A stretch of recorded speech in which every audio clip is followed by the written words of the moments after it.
दशकों से देश विरोधी ताकतें भारत को कमजोर करने के लिए युवाओं को नशे के जाल में फंसाती रही है। लचर कानून, केंद्र, राज्य एवं विभिन्न संस्थानों के बीच समन्वय की कमी और जवाबदेही सुनिश्चित न होने से स्थिति गंभीर हो गई।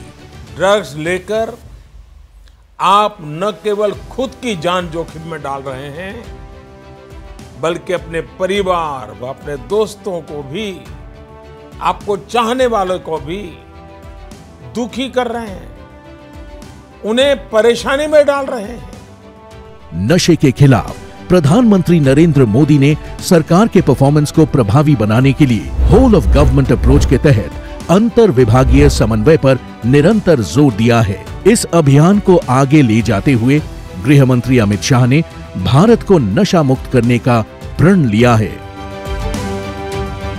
नशा मुक्त भारत के लक्ष्य की प्राप्ति के लिए नशे के खिलाफ जनमानस बनाने के साथ सभी राज्य सरकारों के सहयोग व अभियान में जुटी संस्थाओं के आपसी समन्वय पर जोर देते हुए गृह मंत्री अमित शाह के नेतृत्व में कई प्रभावशाली कदम उठाए गए, जैसे एनकॉड की 4 स्तरीय मैकेनिज्म के द्वारा समन्वय। इसके तहत सभी स्तरों पर एनकॉड के सभी स्टेक होल्डर्स की नियमित मीटिंग के निर्देश के अलावा एनकॉड पोर्टल पर एकीकृत ड्रग के डेटा प्रबंधन, न्यायालय के आदेश, संबंधित नियम व कानून इत्यादि उपलब्ध है। इसके साथ ही सभी राज्यों तथा केंद्र शासित प्रदेशों में dedicated anti narcotics task force का गठन किया गया और इसका पहला राष्ट्रीय सम्मेलन 19 अप्रैल 2023 को नई दिल्ली में हुआ। अवैध ड्रग्स में डार्क नेट व क्रिप्टो करेंसी के बढ़ते उपयोग पर शिकंजा कसते हुए गृह मंत्री अमित शाह के निर्देश पर मैक की सीमा का विस्तार करते हुए सब मैक की शुरुआत की गई है। अब ड्रग्स के मामलों में डार्क नेट, क्रिप्टो करेंसी के इनपुट भी साझा किए जा रहे हैं।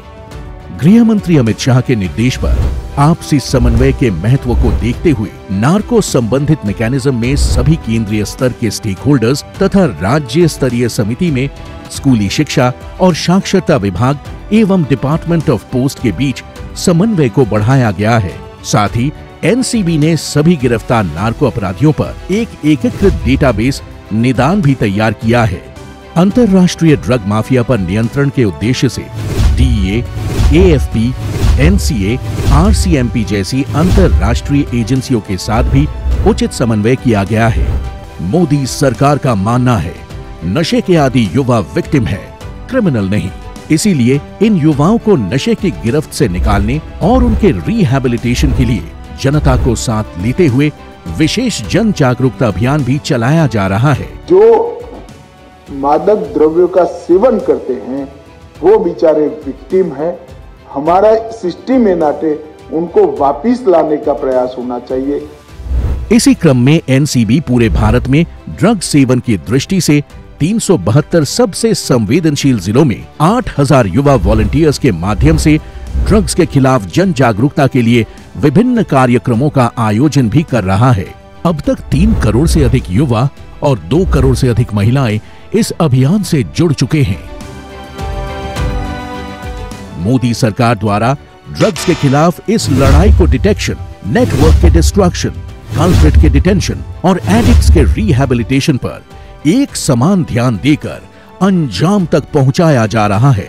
गृह मंत्री अमित शाह के प्रयास, नीति और रणनीति से देश अपने लक्ष्य नशा मुक्त भारत की ओर तेजी से बढ़ रहा है।